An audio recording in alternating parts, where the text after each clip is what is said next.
ఉమ్మడి మెదక్ జిల్లా వ్యాప్తంగా స్వల్ప ఘర్షణలు మినహా పురపాలిక పోలింగ్ సజావుగా సాగుతోంది. సామాన్య ప్రజలతో పాటు ప్రజాప్రతినిధులు, పలువురు అధికారులు తమ ఓటు హక్కును వినియోగించుకుంటున్నారు.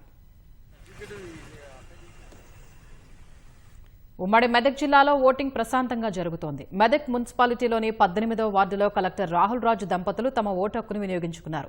జిల్లా వ్యాప్తంగా జరుగుతున్న పోలింగ్ సరళిని ఆయన వెబ్కాస్టింగ్ ద్వారా పర్యవేక్షించారు.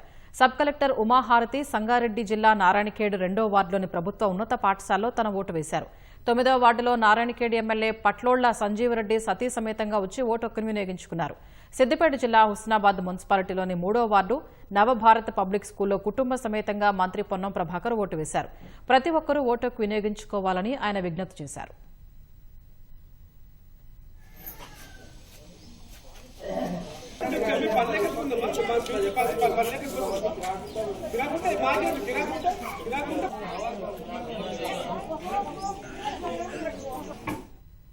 నర్సాపూర్ మున్సిపాలిటీ 15వ వార్డులో ఉద్రిక్తత చోటు చేసుకుంది. బీఆర్ఎస్, బీజేపీ కార్యకర్తల మధ్య ఘర్షణ చెలరేగింది. పరస్పర దాడుల్లో ఒకరిపై ఒకరు పిడిగుద్దుల వర్షం కురిపించుకున్నారు. కొందరి కార్యకర్తల దుస్తులు చిరిగాయి. పోలీసులు జోక్యం చేసుకుని ఇరు వర్గాల్ని చెదరగొట్టారు.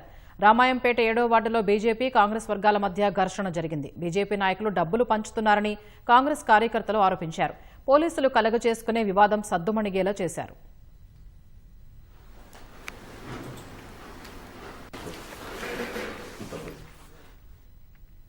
ఆందోళ్ జోగిపేట మున్సిపాలిటీలోని 9వ వార్డు వ్యవసాయ మార్కెట్ కమిటీ పోలింగ్ కేంద్రం వద్ద మంత్రి దామోదర రాజనరసింహ ఓటు హక్కు వినియోగించుకున్నారు.